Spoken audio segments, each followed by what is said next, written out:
Value की 8वीं कड़ी में आप सभी का स्वागत है। कोरोना की जलती लकड़ी पर सभी ने अपनी रोटी सेकना शुरू कर दिया है। अब एजुकेशन फील्ड भी उसमें पीछे रहना नहीं चाहता, उसने भी अपनी रोटी सेकना शुरू कर दिया है।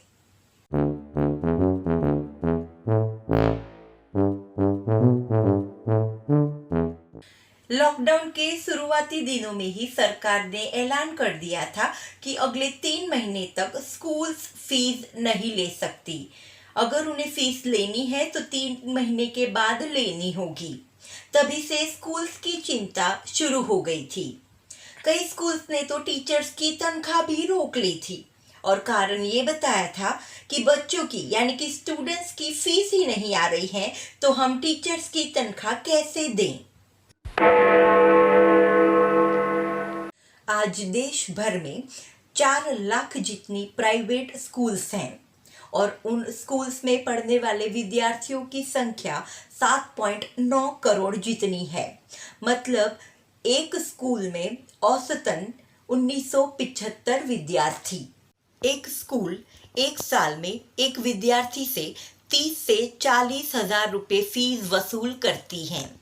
अगर हम 30,000 गिन के भी चले तो एक स्कूल की एक साल की फीस होती है 5,92,50,00,000 रुपए।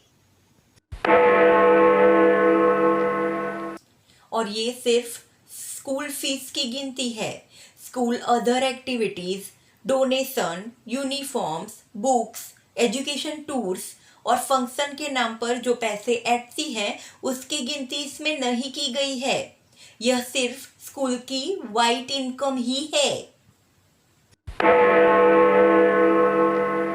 और इसके सामने स्कूल के खर्च क्या है?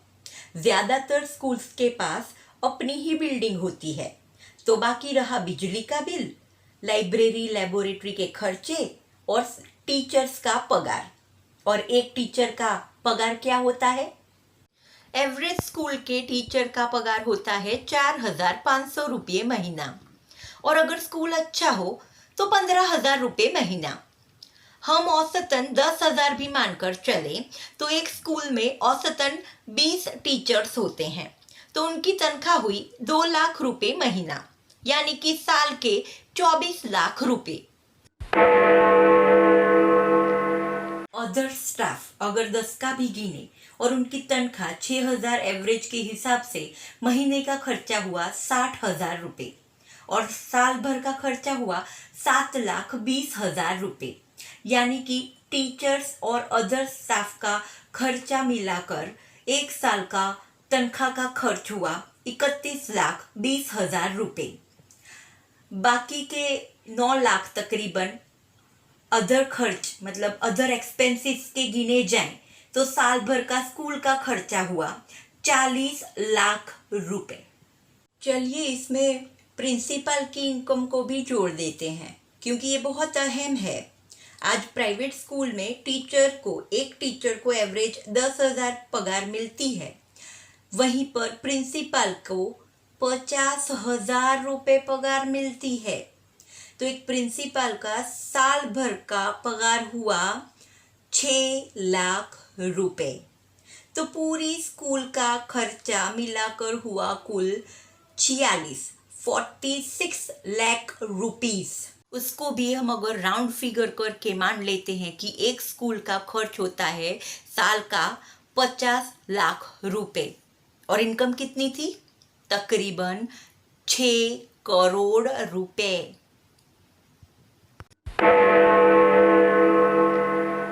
यानी एक स्कूल एक साल में 5.5 करोड़ का मुनाफा करती है। गौरतलब है कि ये 5.5 करोड़ स्कूल की वाइट इनकम है। अदर एक्सपेंसेस के नाम पर स्कूल जो रकम विद्यार्थियों से वसूल करती है उसकी गिनती इसमें नहीं की गई है।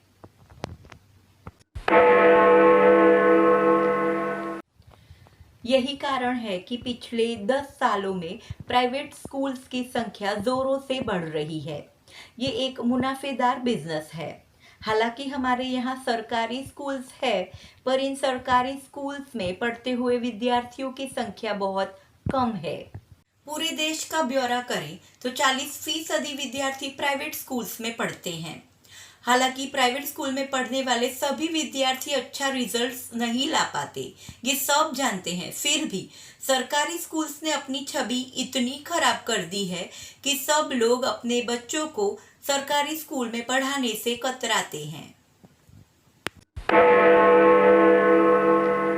देखने वाली बात यह है कि आज की पीढ़ी से पहले वाली पीढ़ी ज़्यादातर सरकारी स्कूल्स में ही पढ़ी थी और उसके पहले वाली पीढ़ी तो सरकारी स्कूल्स में ही पढ़ी थी। फिर भी आज इन्हीं दो पीढ़ियों ने बुलंदियों को सर किया है और हमारी देश की सूरत को बदला है। लेकिन जानने वाली बात यह है कि जो दो पीढ़ियां सरकारी स्कूल्स में ही पढ़ी हैं, वही दो पीढ़ियां आज की उनकी पीढ़ी को सरकारी स्कूल्स में पढ़ाने के लिए राजी नहीं है। उनके दिमाग में ये बैठ गया है कि अच्छी पढ़ाई तो सिर्फ प्राइवेट स्कूल्स में ही हो सकती है। हालांकि सरकारी स्कूल के पास भी क्वालिफाइड टीचर्स हैं और एक प्राइवेट स्कूल के मुकाबले सरकारी स्कूल में पढ़ाई का खर्च 6 से 7 गुना कम भी आता है। फिर भी लोग अपने बच्चों को प्राइवेट स्कूल्स में पढ़ाने के लिए ही बेताब हैं। दुख की बात तो ये है कि जिनकी आमदनी कम है, ऐसे आम लोग भी अपने बच्चों को प्राइवेट स्कूल्स में पढ़ाना ही पसंद करते हैं। खुद कर्जे में डूब जाएंगे पर बच्चे को तो प्राइवेट स्कूल में ही पढ़ाएंगे। अब इसे अंधा अनुकरण कहे या सरकारी स्कूल पर से उठा हुआ भरोसा, पर सच्चाई तो यही है। हमारा मुद्दा ये है कि साल भर करोड़ों की कमाई करने वाले प्राइवेट स्कूल्स ना ही अपने टीचर्स की कोई जिम्मेदारी उठाते हैं और ना ही उन्हें कोई और लाभ देते हैं। बस तनख्वाह दी और काम खत्म। महीने 10,000 रुपये की तनख्वाह लेने वाला टीचर कोई गंभीर बीमारी का भोग बना या उसके साथ कोई हादसा बना तो प्राइवेट स्कूल इसकी कोई जिम्मेदारी नहीं लेता है। ये सब वो टीचर और उसके परिवार को ही भुगतना पड़ता है। यही करोड़ों का मुनाफा करने वाले स्कूल्स अब हरकत में आए हैं। अरे भाई भौंकना बंद करो ना, इधर डिस्टर्ब होता है। हाँ, तो मैं ये कह रही थी कि ये स्कूल सब हरकत में आए हैं क्योंकि कोरोना के इस गर्म दौर में सभी ने अपनी रोटियां सेक ली है। प्राइवेट अस्पताल और लेबोरेटरीज ने तो सबको लूटना शुरू कर दिया है और डर के मारे सब अपनी पूंजी लुटा भी रहे हैं। पर शर्म की बात तो ये है कि इतने पैसे लुटाने के बावजूद भी ये प्राइवेट अस्पताल और लेबोरेटरीज अपना काम ईमानदारी से नहीं करती हैं। पॉलिटिशियंस ने, व्यापारियों ने, मेडिकल इक्विपमेंट बनाने वाले और बेचने वालों ने लूटने में कोई कसर नहीं छोड़ी है। अरे आम सब्जी बेचने वाला या किराने वाला भी कोरोना के इस दौर में अपना मुनाफा छोड़ नहीं पाया है। तो बड़े लोगों ने तो क्या किया है ये हम समझ सकते हैं और ये हमने भुगता भी है। इन सभी की लूट के समय स्कूल्स बंद थे, उन्हें फीस लेने से भी मना किया गया था और गुजरात जैसे स्टेट ने तो इस साल कोई भी स्कूल को फीस नहीं बढ़ाने का ऐलान कर दिया था। ऐसे समय में सभी की लूट चल रही थी और स्कूल्स की लूट बंद थी। तो अब स्कूल्स हरकत में आ रहे थे और उन्होंने हौले हौले अपनी लूट शुरू कर दी थी। कई स्कूल्स ने 10वीं और 12वीं के विद्यार्थियों को ऑनलाइन क्लासेस देना शुरू कर दिया था। प्राइमरी सेक्शन और केजी सेक्शंस को ऑनलाइन क्लासेस देने वाले स्कूल्स की भी हमारे यहाँ कमी नहीं थी। हद तो तब होती है जब ये ऑनलाइन क्लासेस लेने वाले स्कूल्स ने विद्यार्थियों को ऑनलाइन क्लासेस में भी यूनिफॉर्म पहनकर बैठने का ऑर्डर दिया है, पर ये विद्यार्थी भी उन्हीं के स्कूल्स के पढ़ाई बंदे होते हैं। ऑनलाइन क्लासेस के दरमियान उनका ऊपर का यूनिफॉर्म वो स्कूल का यूनिफॉर्म रहता है और नीचे वो घर के कपड़े पहनकर ही बैठते हैं। मतलब कि ऊपर यूनिफॉर्म का शर्ट और नीचे घर की शॉर्ट्स। अब ऑनलाइन क्लासेस शुरू किए हैं तो फीस मांगना भी उनका हक बनता है। कई स्कूल्स ने ऑनलाइन एडमिशन्स और फीस मांगना शुरू कर दिया है। एक से बढ़कर एक लूट स्कूल सब दिखा रही है और न जाने क्यों लोग सामने से अपने आप को लुटवा भी रहे हैं। जैसे कि ये दुनिया का आखिरी स्कूल है और अगर इसमें उनका बच्चा नहीं पढ़ेगा तो वो जिंदगी भर कुछ नहीं कर पाएगा। यही सोचकर वो स्कूल की सारी पागलपंती को न सिर्फ सहते हैं पर उसे बढ़ाते भी हैं। ऑनलाइन क्लासेस की वजह से अब पेरेंट्स का डेटा का खर्चा भी बढ़ रहा है।